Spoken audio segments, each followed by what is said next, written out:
మా కరెస్పాండెంట్ పంజగుట్ట దగ్గర నుంచి లైవ్లో సిద్ధంగా ఉన్నాడు, అంటే కొన్ని వివరాలు అందించడానికి. సైదులు, ప్రస్తుతానికి సిచ్యువేషన్ ఏంటి? యాడ్స్ అనేది అంటే జిహెచ్ఎంసీలో యాడ్ అలాట్మెంట్ అనేది పెద్ద మాయ కింద ఉంది. ఏం జరుగుతోంది, ఎలా ఊహించవచ్చు? And Telangana outdoor media association చాలాసార్లు గతంలో జిహెచ్ఎంసీ అధికారులను కలవడానికి ప్రయత్నించింది. అపాయింట్మెంట్లు వాళ్ళు ఇవ్వట్లేదు, మాట్లాడడానికి కనీసం ఆసక్తి కూడా చూపించట్లేదు అనేది మాత్రం విచారకరం అంటోంది. ఓవరాల్గా చూస్తే కనుక ఏం జరుగుతోంది?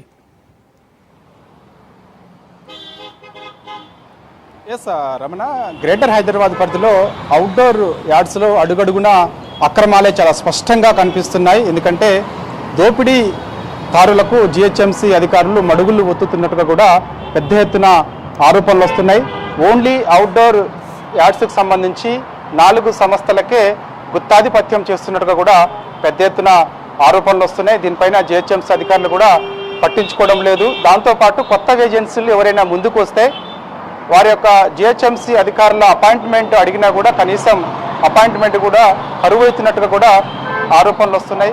కానీ జిహెచ్ఎంసీ అధికారులు మాత్రం ప్రకాష్ యాడ్స్ లీడ్ స్పేస్కి పెద్ద ఎత్తున వారు యొక్క అవుట్డోర్ ఎల్ఈడి స్క్రీన్స్కి సంబంధించి వారికే మొత్తం పెత్తనం ఒప్పజెప్పుతున్నట్టుగా కూడా మనకి సమాచారం వస్తుంది. ఎందుకంటే ఈ యొక్క అవుట్డోర్ ఎల్ఈడి భారీ స్క్రీన్స్కి సంబంధించి ఓన్లీ 2 సంస్థలు, ప్రకాష్ యాడ్స్, లీడ్ స్పేస్. ఎందుకంటే ఒక లీడ్ స్పేస్కి సంబంధించి జిహెచ్ఎంసీ అధికారి ఏడీఓ భాష ఉన్నట్లుగా కూడా మనకి తెలుస్తుంది. అందుకు వారిదే పెత్తనం అన్నట్టుగా కూడా తెలుస్తుంది. వారికి తప్ప ఇక మిగిలిన ఎవరు కొత్త ఏజెన్సీలు ముందుకు వచ్చినా కూడా వారి అపాయింట్మెంట్ కరువు అవుతుంది. వారి ఏమైనా రిక్వెస్ట్ లెటర్స్ పెట్టుకున్నా కూడా అవి రిజెక్ట్ చేస్తున్నట్టుగా కూడా సమాచారం వస్తుంది. ప్రస్తుతం మనమైతే పంజాగుట్ట దగ్గర ఉన్నాం.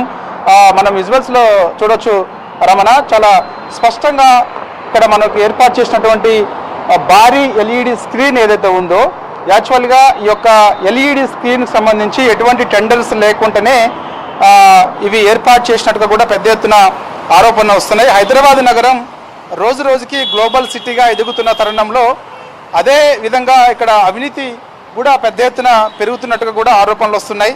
హైదరాబాద్ మున్సిపల్ కార్పొరేషన్ పరిధిలో టెండర్లు లేకుండానే ఈ యొక్క ముఫకంజా కాలేజ్ దగ్గర, అంటే పంజాగుట్టకి మనం దగ్గరలోనే ఈ యొక్క ముఫకంజా కాలేజ్ ఉంటుంది. అంటే పంజాగుట్ట నుంచి ఇటు బంజారా హిల్స్ వైపు వచ్చే రూట్లో ముఫకంజా కాలేజ్ ఉంటుంది. ఆ కాలేజ్ దగ్గర భారీ ఎల్ఈడి స్క్రీన్ ఒకటి ఏర్పాటు చేశారు. అది